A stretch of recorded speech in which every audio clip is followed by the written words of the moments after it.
So, if you know me, you might know that I've been really into collecting Star Wars novels recently and reading Star Wars novels recently. Um, and I've really enjoyed the videos I've seen online of people like showcasing their Star Wars book collections. For some reason, I'm really into watching people's collections of whatever I happen to be keen on at the time. So I thought I'd do a quick one. I don't have a huge Star Wars book collection. I have 40 something books, but we're going to go over them here. Starting in chronological order, the original expanded universe, the original Star Wars continuity, and then a few of the new books I have. So, we start off with the oldest in the timeline, Revan. Revan is an excellent read. I recorded a review on it, and I don't think I ever actually got around to uploading it, but maybe I will do that at some point soon if you guys seem interested.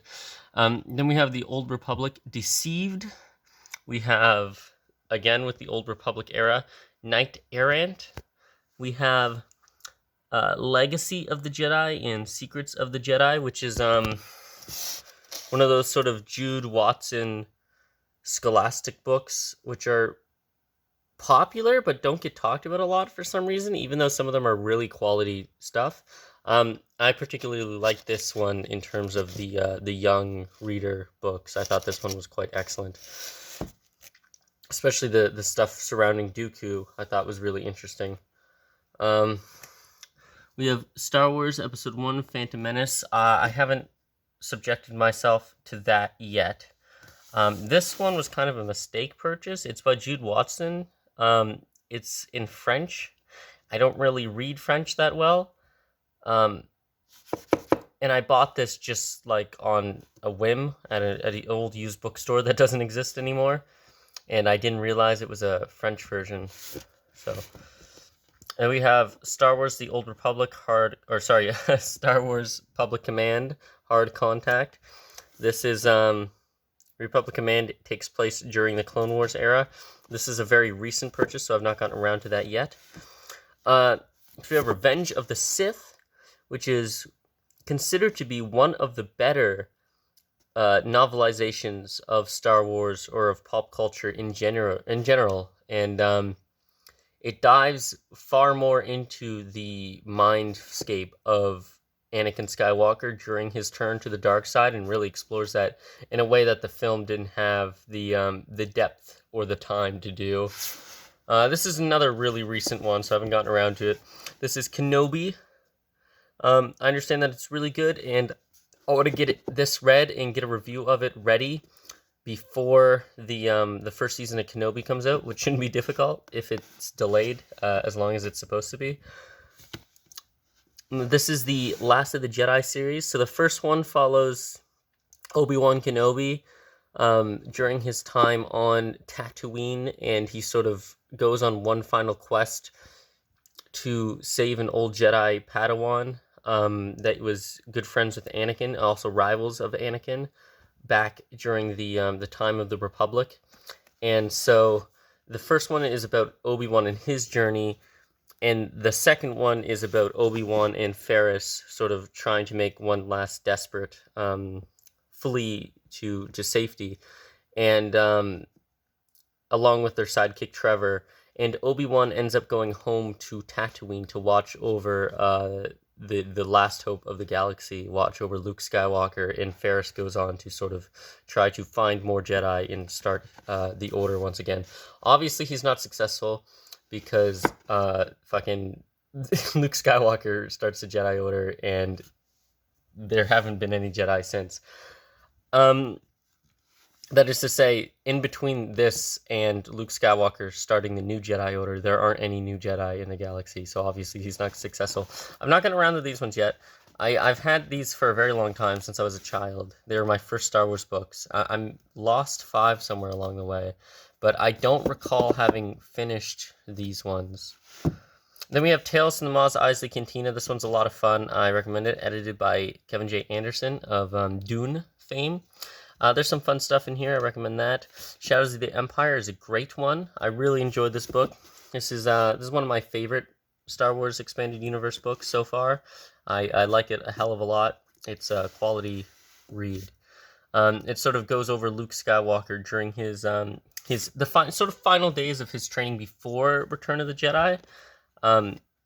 And yeah, it's fun, and Princess Leia does some really cool shit, and there's a new character called Prince Shizor, and Shizor is like he's kind of like Thrawn in that his sort of threat level is that he's intelligent rather than just being like a guy who blows shit up and uses the Force. Tales from Jabba's Palace. This is sort of the origin story of Mara Jade Skywalker, or Mara Jade, as she would be known at the time, and would later go on to marry one Luke Skywalker. Return of the Jedi, I haven't read this in its entirety, just because I understand that these are quality novelizations. I wanted to get the other two and just read through them all in a sort of marathon. Heir to the Empire, obviously an all-time classic. This is a very quality book. I like this a lot. I love Thrawn as a villain. This is the one I'm reading right now, Dark Force Rising. I'm right there in it, so almost halfway. And it's much slower than this one. But it's enjoyable. It's just a bit more sloggy because it's sort of it's like the middle act of a movie, really. So you sort of have this situation where you're setting up for the climax, but not a lot is necessarily going on. X-Wing, this is one I just got very recently. This is I haven't read any of the X-Wing books yet, but Eckhart's Ladder really likes them, so I'll get around to them at some point. Eckhart's Ladder actually is from the same province as me, which is cool. He's from Nova Scotia. Jedi Search, Dark Apprentice, and Champions of the Force. This makes up the Jedi Academy trilogy.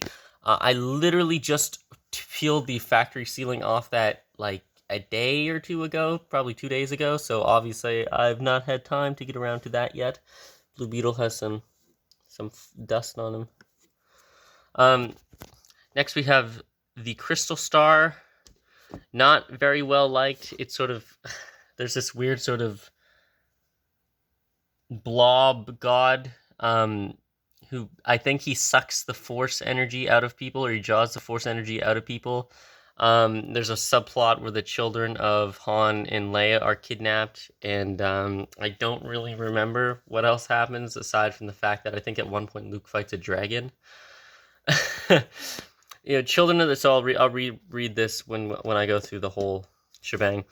Children of the Jedi, Specter of the Past by Timothy Zahn, of the Thrawn trilogy fame.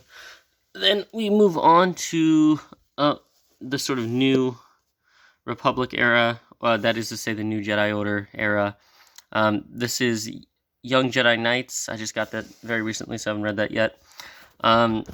This one I won't talk about because I don't want to spoil it. But this is the first book in the new Jedi Order series. Then you have the one that takes place right after it, Dark Tide Part 1, Rebel Dream. I haven't gotten around to any of this stuff yet, because I'm just simply not that far in the timeline. We have the last trilogy in the new Jedi Order, if I'm not mistaken. Dark Nest Part 1, Dark Nest Part 2, and Dark Nest Part 3. This here is one of my favorite images of Luke Skywalker. It's so badass.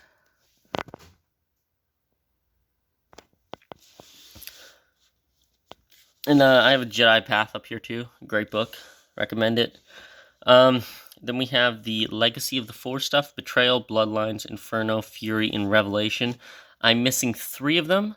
I'm not exactly sure which ones. I'm missing Exile and 2 others, the likes of which I can't recall.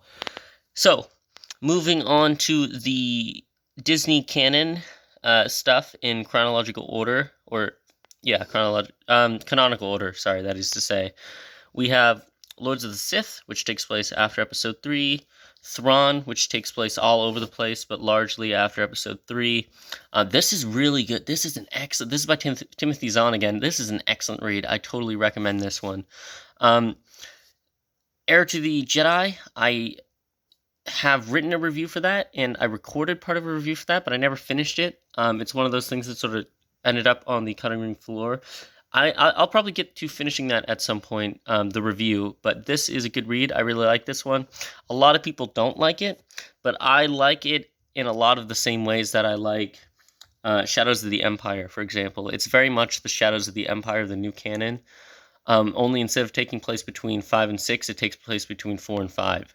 And so this is a good read. I would read it again if I if I had the time as well. Aftermath by Chuck Wendig. He actually showed up in Halifax, and I never saw him because I wasn't there at the time.